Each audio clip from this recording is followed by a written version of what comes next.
Okay, what I'm here to talk about is one of my most advanced new methods for programming. I think it's the most effective tool that I've ever seen or actually have made up too. And the foundation of what we're going to talk about today is how to apply the plyometrics, very specific plyometrics, to the needs of the athlete. And the tool I'm using to do that is the Performance Made Simple website. It's the 10 and the 20-yard dash tool. And then what that tool is really a rate limiter identifier to tell you what the athlete needs out of all these possible 13 different training zones. It will tell you what zone the athlete needs to cover. And what this video is about is the ranged plyometric methods that I came up with. So it's very specific methods. These methods are wrote out here. And what you'll find is these will be the most effective to help your athletes excel and perform faster and get greater results than they ever have if you do these methods. Now, you have to match the plyometric methods up with the right training zones, and that's what these series of videos are doing. So in zone 1, today we're going to talk about zone 13 through 10, and this is your strength zone.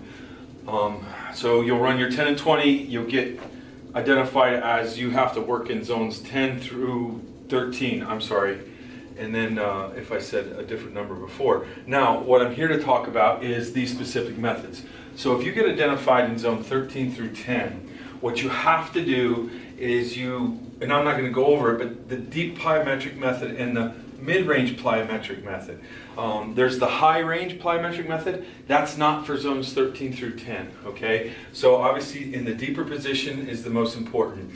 The loaded bar or loaded vest, jumping with weight, is more optimal in the 10 through 13 loading method.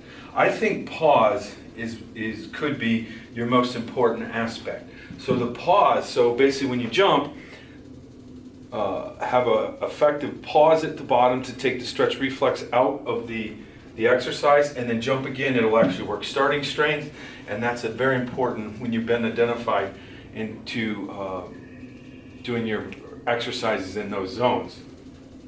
The box drop jump, so if you drop off and land, I actually would pair that with maybe a pause. You could even pair it with a loaded vest or weight loaded. You can even do a drop box in the deep and the mid-range positions.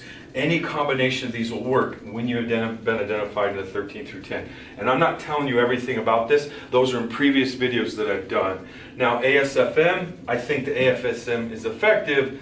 It's just not going to be as important in the heavier loaded zones. And if you want to pull yourself down into the pause position in your plyometrics, that's great. Now, single versus double leg. I'll be honest with you, most people think single leg is very important for sport specific, but realistically what it is, it's a slower than double. So I think sport specifically, as far as an action, double leg plyometrics are more sport specific, especially when you're talking about playing sports. Now, however, in zones, the heavyweight zones, zones 13 through 10, level loading, I would do more single leg work if that's what you prefer, because it is a heavier load and you're moving slower. And you could do everything. You'll do it with the deep phase, the single leg work. You can do it loaded, you can do a pause, you can do a box jump, you can even do ASFM.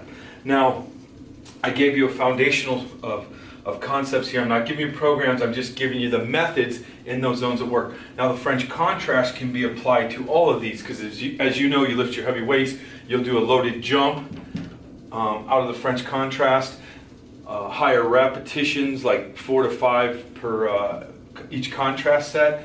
But here's the thing, there's potentiation clusters. I probably wouldn't do those in the strength phase right here. I just probably wouldn't do those at all. Now, I don't think I would do, I know I wouldn't do probably the accelerated. Sometimes I'd do them, but it's just not as effective if you're lifting heavy weights. And then the thrust method, probably, I know I probably wouldn't apply that in this method here, okay? And when I say that, it's because that's safe for the lower zones probably right around 7 to 0, and I'll talk about that in future videos. So this is how these are the main ones you would apply to zones 13 through 10.